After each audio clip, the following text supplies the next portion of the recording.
Az energia böfögésének átalakítása.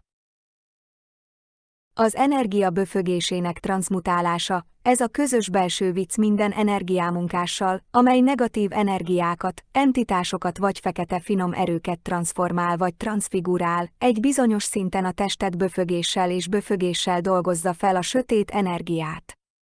Soha életemben nem böfögtem, amíg meg nem testesítettem a magasabb spirituális szempontokat, és el nem kezdtem mozgatni az energiát az asztali üléseken vagy a rácsmunkában.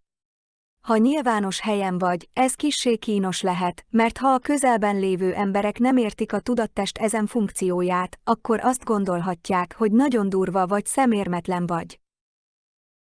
Azonban nem arról van szó, hogy durva vagy, hanem a nehéz vagy negatív energia és a negatív spirituális kötődések és sötét entitások átmenetéről, amelyekkel kapcsolatba kerülsz. Ennek a reakciónak semmi köze ahhoz, amit elfogyasztottál, például ételhez vagy italhoz. Sok energetikai foglalkozáson dolgozó osztja ugyanezt a reakciót, de én megosztom, mi történik velem.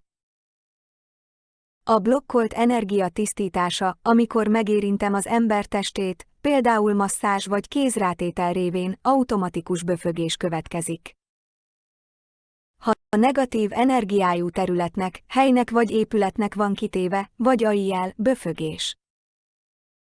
Bármilyen témáról beszélni mérgező vagy negatív energia felhalmozódásával, böfögés. Kapcsolatba kerülni démonokkal vagy fakkal bárhol, hányingerrel és böfögéssel. Bármilyen munkamenet vagy rácsmunka megmunkálása, amikor miasma vagy negatív energia jön létre a bolygótérben, böfögés következik. Általában hangos és intenzív. Például az egyik leghangosabb és legintenzívebb böfögő epizód jutott eszembe, hogy a PEG 5. hetét a Vatikánban a Szent Péter tér és az obeliszk alatt végezték. A nekropolisz területe annyira mérgező volt és tele volt energikus szennyvízzel, amikor kinyitottam azt a területet, a miasma és a dead energy, valamint a csapdába esett lelkek hatalmas zsilipje volt, hogy a böfögés ugyanolyan intenzív volt. Azok, akik utána hozzáférnek a munkamenet felvételekhez, megkímélték ezeket a csúnya részleteket, de a böfögés a bolygókerekes gridworkers igazi elbűvölő élete.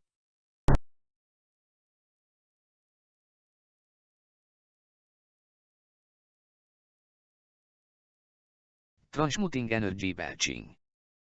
Transmuting energy belching. This is the shared inside joke with all energy workers that transmute or transfigure negative energies, entities or black subtle forces. At a certain level your body will process the dark energy through belching and burping.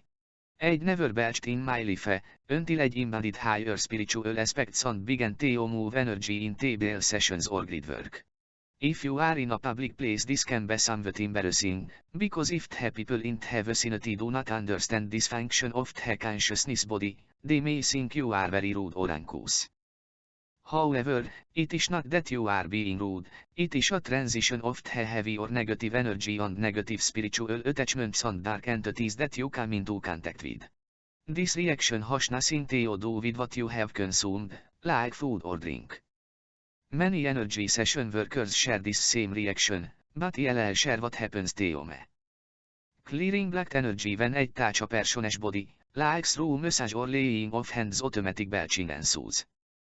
When exposed to an area, place or building with negative energy or a signal, belching. Talking about any topic with a buildup of toxic or negative energy, belch, burp. Coming in contact with demonics or fish anywhere, nauseated and burping.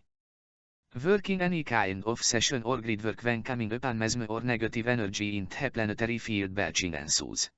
Usually loud and intense. As an example, what comes to mind as one of the most loud and intense belching episodes was doing PEG week 5 at the Vatican under the St. Peter's Square and obelisk. The necropolis area was so toxic and filled with energetic sewage. When I opened that area up, it was a massive floodgate of mesmer and dead energy, as well as trapped souls, that the belching was equally as intense. Those that accessed her session recordings after have been spared these nasty details, but belching is the true glamorous life of planetary grid workers.